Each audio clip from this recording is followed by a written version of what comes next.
Merhabalar sevgili arkadaşlarım. Nilda ile kanalıma hoş geldiniz. Bugün yeni haftayı konuşuyoruz. Şubat ayına geldik. Yükselen Koç burcu arkadaşlarım için.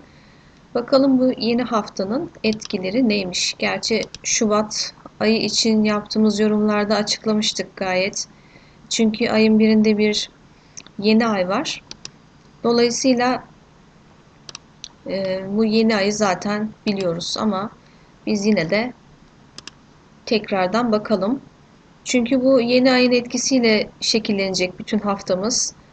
Ee, Sizin ikinci eviniz ve 11. eviniz hareketli arkadaşlar. Burada Güneş ve Uranüs'ün bir karesi olacak. Aynı zamanda tabii ki Ay'ın da Uranüs'le bir karesi olacak doğal olarak. Ve gayet satürnyen bir yeni ay bu. Yani birazcık düzenlememiz gereken durumlar var.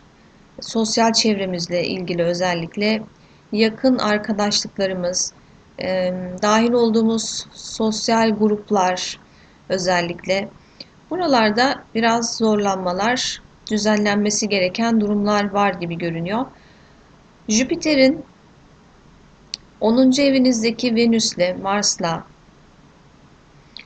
e, hatta Plüton'la, Merkür'le çok güzel yardımcı açıları var. Bu da demek ki sizin kariyer alanınızla alakalı güzel gelişmeler şekillenecek gibi duruyor. Çünkü çok uzun zamandan beri siz o alanlarda uğraş veriyorsunuz. Ee, Şubat ayı size iyi gelecek diye düşünüyorum ben ve para alanlarınız özellikle ve 12. ev yani psikolojik durumunuzda e, bu faydadan yararlanacak diye düşünüyorum. Haftanın geri kalan günlerinde ay ilerledikçe haftanın ortasında biraz daha içe çekilip hafta sonuna doğru tam gaz gücünüzü elinize alacaksınız arkadaşlar. Tabii ki bu kare aslında uzunca bir zaman devam edeceği için oradaki hareketlenme hatta elemeler devam edecek. Fakat bu yardımcı açılar sayesinde burada hayra doğru ilerleme söz konusu. Yani ne olursa olsun hepimizin hayrına oluyor. Şimdi kartlarımıza bir bakalım. Bu arada gösterdiğiniz ilgiye ben çok teşekkür ederim. Yaptığınız yorumlar sayesinde e, bu açılımların boşa gitmediğini, yerini bulduğunu düşünüyorum. Tekrar çok teşekkür ederim. Yükselen Koç burcu arkadaşlarım, 1 Şubat 2022, 6 Şubat 2022 haftası. Bakalım sizler için nasıl enerjiler var?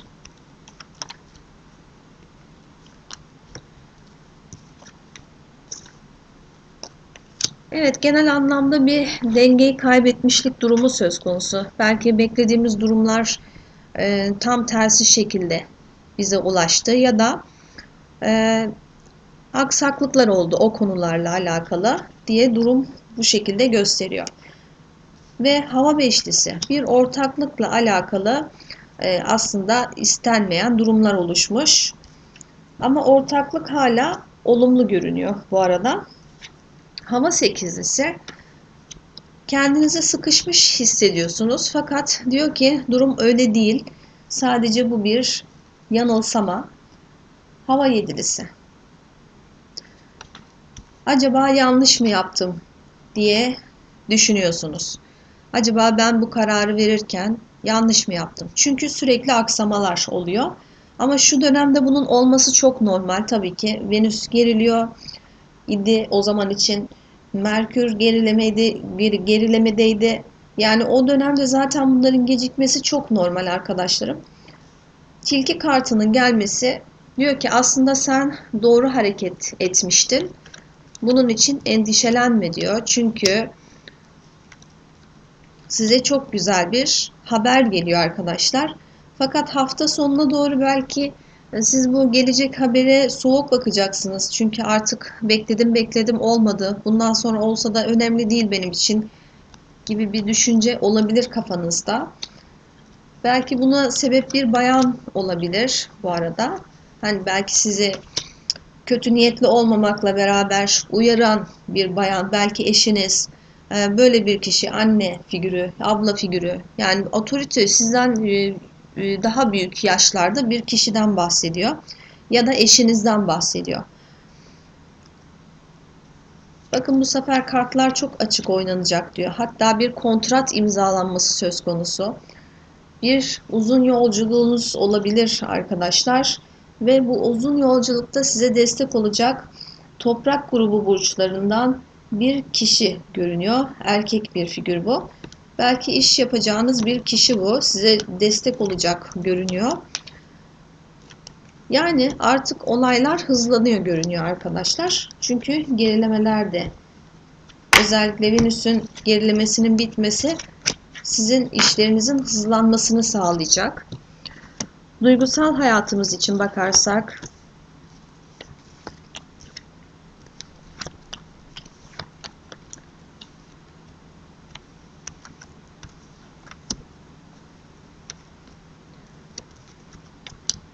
su kralı. Yani orada biraz, evet, duygusal anlamda birazcık kendimizi eksik hissediyor olabiliriz. Belki ilişkideki tutkunun azalması, orada belki güvenin birazcık sarsılması gibi durumlar, belki agresif durumlar oluştuğu için biraz azalma hissedebilirsiniz. Ama burada hani çok kendinizi kötü enerjilere bırakmamanızı tavsiye ederim. Çünkü sevgi bağınız çok kuvvetli görünüyor. Orada bu enerjiye izin vermezseniz çok daha güzel devam edecek diye görünmüş. Toprak yedilisi. Eğer kötü bir şekilde e, ilişkinize ya da evliliğinize yaklaştıysanız, yanlış fevri bir şekilde yaklaştıysanız, bu ilişkinin kopma riski var arkadaşlar. Çünkü buradan yılan kartının da gelmesi, sanki hani karşı taraf buna izin vermiyor. Daha çok şifalanmaya yönelik hareketleri ve tutumları var. Evet, ilişkiyi kurtarabilecek kişi karşı taraf görünüyor. Daha doğrusu dişil enerji görünüyor arkadaşlar. Yani bu siz de olabilirsiniz ama sanki biraz daha ılıman yaklaşan hani kimse, bu sizseniz eğer siz olacaksınız. Eğer siz değilseniz, ben değilim diyorsanız, karşı taraf bir şekilde bu ilişkiyi kurtarabilir görünüyor. Çünkü bir şifalanma enerjisi de var. Burada bir hayal kırıklığı yaşama ihtimaliniz görünüyor arkadaşlar. Dediğim gibi bu engeller yıkılacak aslında. Biraz zorlu, debdebeli bir süreç olabilir sizin için. Kartlar bu yönde uyarı veriyor. Lütfen öfkenize hakim olun. Yani hiçbir şey bu kadar hayatta, yani bu kadar ciddi değil bana göre. Yani bir ilişkiyi terk etmek, bırakmak bu kadar kolay olmamalı diye düşünüyorum. Fevri tutumlarınıza dikkat ederseniz eğer bu ilişkiyi kurtarabilirsiniz görünüyor arkadaşlar.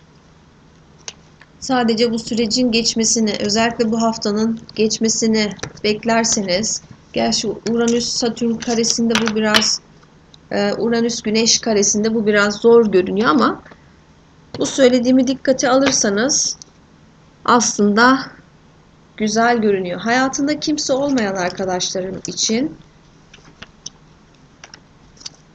bakalım. Arkadaşlar, eş kartlar çıkıyor. Sanki daha önceden ayrılık yaşamış arkadaşlarım hala bağları devam ediyormuş gibi görünüyor. Ya da şu anda evliyseniz veya ilişkiniz varsa diyelim, burada birazcık ilişki problemleri var gibi görünüyor. Bir hayal kırıklığı, kalp kırıklığı söz konusu olabilir diyor burada.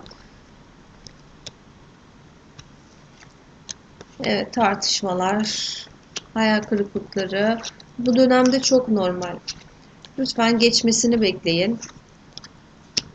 Ve ilişki hala devam eder görünüyor. Ama benim ilişkim yok diyorsanız biraz daha beklemeniz gerekecekmiş gibi gözüktü bana arkadaşlar. Evet, birazcık hengameli olacak duygusal hayat bu dönemde demek ki. Tekrar görüşürüz arkadaşlar. Blogumu da ziyaret edersiniz. Hepinizi çok seviyorum. Lütfen bu haftayı daha dikkatli ve ılıman geçirelim. Görüşmek üzere. Hoşça kalın.